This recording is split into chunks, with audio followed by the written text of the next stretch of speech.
twakomeje rero n'umukire w'umumiliyoneri.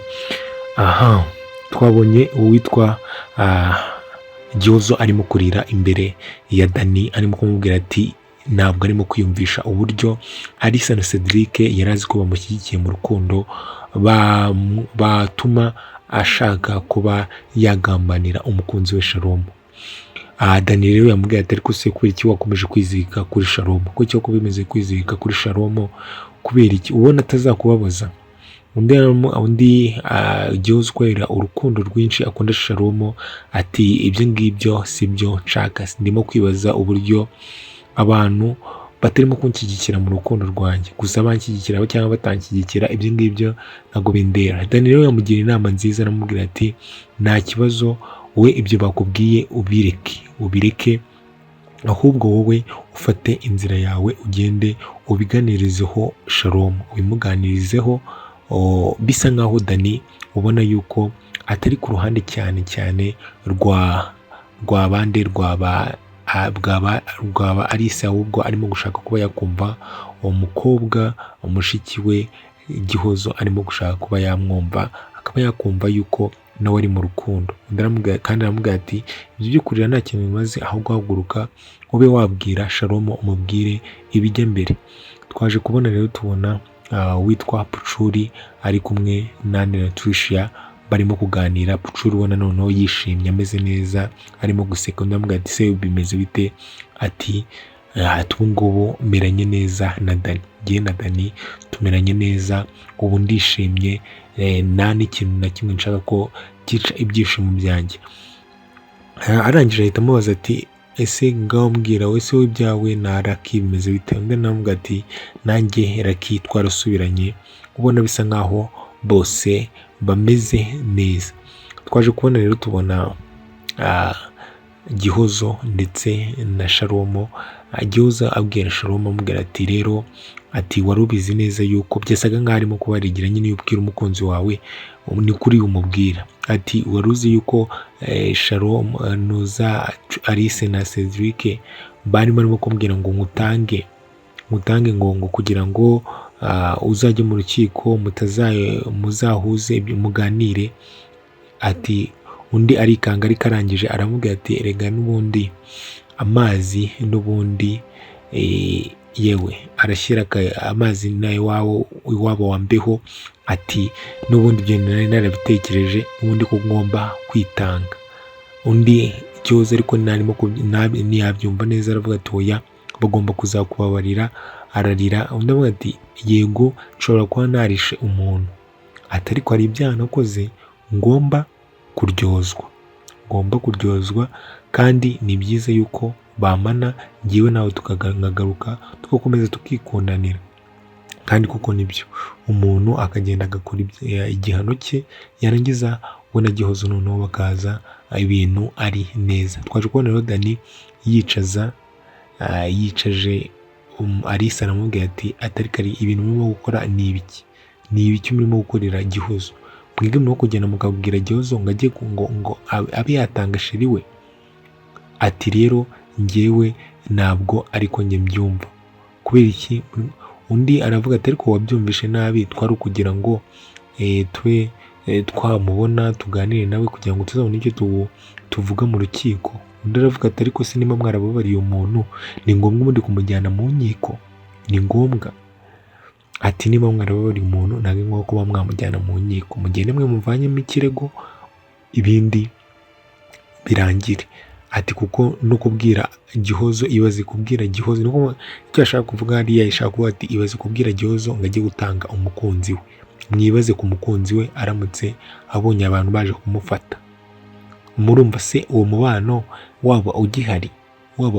Nibyo ashaka kuvuga ati urumva uwo mubano Shalom ubwe yabifata gute aramutse baje kumufata kandi atarigeze abiganirizwaho n'umukunzi we?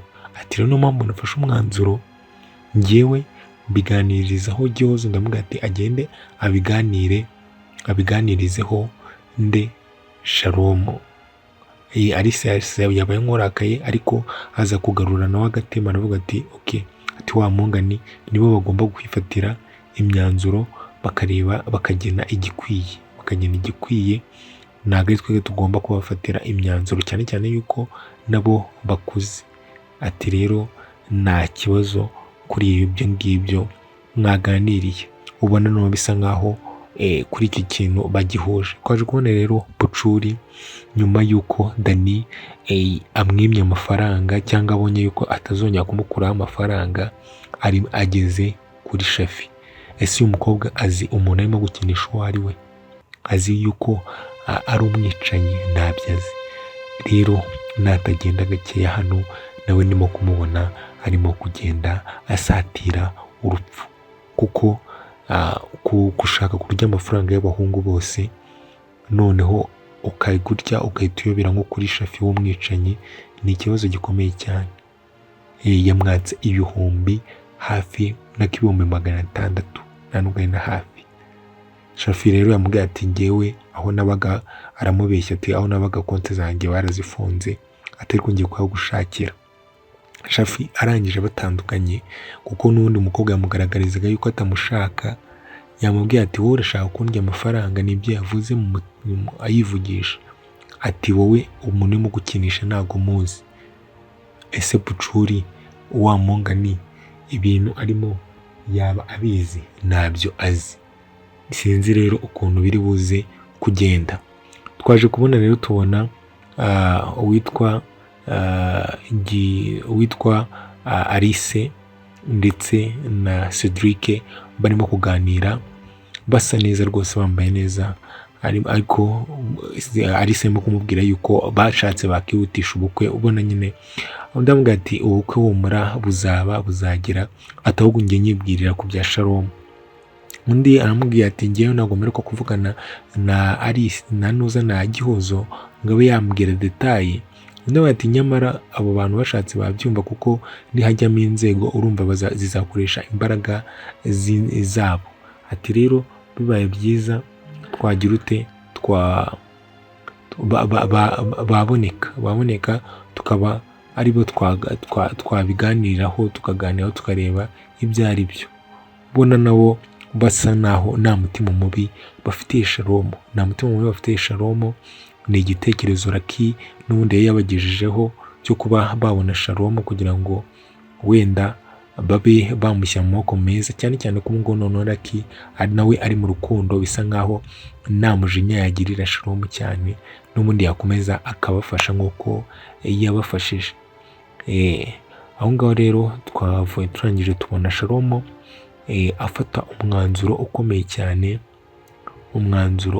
cyane, ugira ute, umwanzuro wo kuba yahamagara Lucky.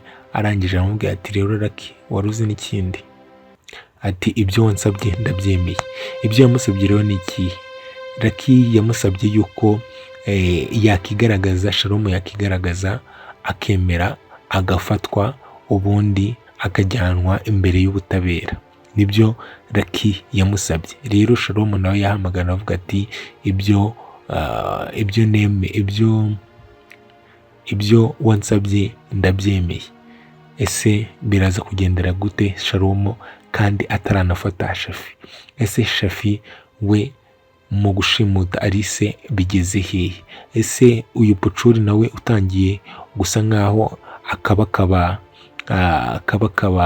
abicanyi, ibyo we biraza kugenda bite? Ciao mukomeze mugire ibihe byiza.